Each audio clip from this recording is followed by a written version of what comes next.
গোপালগঞ্জে জাতীয় নাগরিক পার্টির সমাবেশ শেষে ফেরার সময় কেন্দ্রীয় নেতাকর্মীদের গাড়িবহরে হামলা চালায় নিষিদ্ধ ঘোষিত আওয়ামী লীগ ও ছাত্রলীগের নেতাকর্মীরা। এতে করে রণক্ষেত্র পরিণত হয় গোপালগঞ্জ। এ অবস্থায় জেলা শহরে 144 ধারা জারি করেছেন জেলা প্রশাসন। গোপালগঞ্জে জাতীয় নাগরিক পার্টির নেতাকর্মীদের উপর হামলার ঘটনায় তীব্র প্রতিক্রিয়া জানিয়েছেন গণ অধিকার পরিষদের সাধারণ সম্পাদক রাশেদ খান। তিনি আরো বলেন, গোপালগঞ্জের আওয়ামী লীগ সন্ত্রাসীদের কোনো ছাড় দেওয়া যাবে না।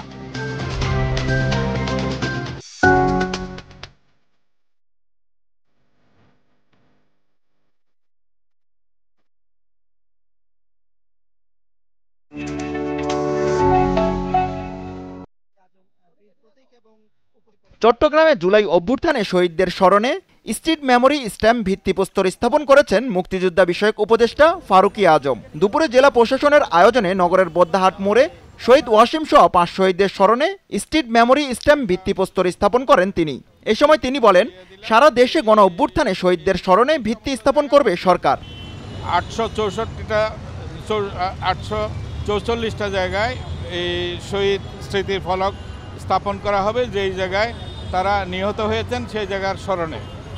এটার দুইটা প্রেক্ষাপট, একটা হচ্ছে এটা শহীদদেরকে স্মরণে রাখা এবং তাদের ত্যাগকে মহান করা, তাদের ত্যাগকে স্মরণে রাখা। আরেকটা হচ্ছে এগুলি দেখেই যেন আগামী দিনে যারা রাষ্ট্র শাসন করবে তারা যেন আর কেউ যেন স্বৈরাচারী না হয়ে উঠতে পারে।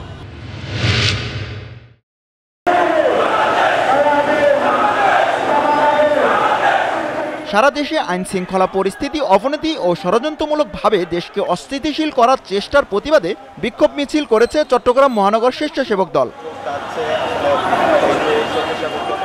বিকেলে জমিয়তুল ফালাহ মসজিদ থেকে মিছিলটি শুরু হয়ে নগরের বিভিন্ন এলাকা ঘুরে 16 শহর বিপ্লব উদ্যানে গিয়ে শেষ হয়। এতে অংশ নেন বিএনপির সহ সাংগঠনিক সম্পাদক মীর মোহাম্মদ হেলাল, স্বেচ্ছাসেবক দলের কেন্দ্রীয় সিনিয়র সহ সভাপতি ইয়াসিন আলী সহ দলের অঙ্গ সংগঠনের নেতাকর্মীরা।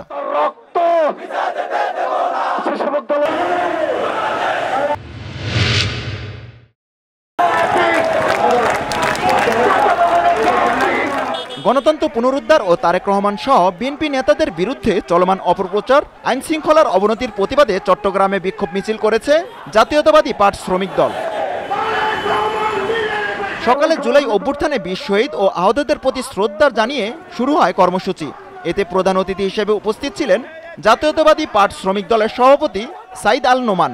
এ সময় তিনি বলেন, সারা দেশে মব কালচারের মাধ্যমে আইন শৃঙ্খলার পরিস্থিতি অবনতি হচ্ছে এবং অন্তর্বর্তী সরকারকে দ্রুত নির্বাচন দেওয়ার দাবি জানান তিনি।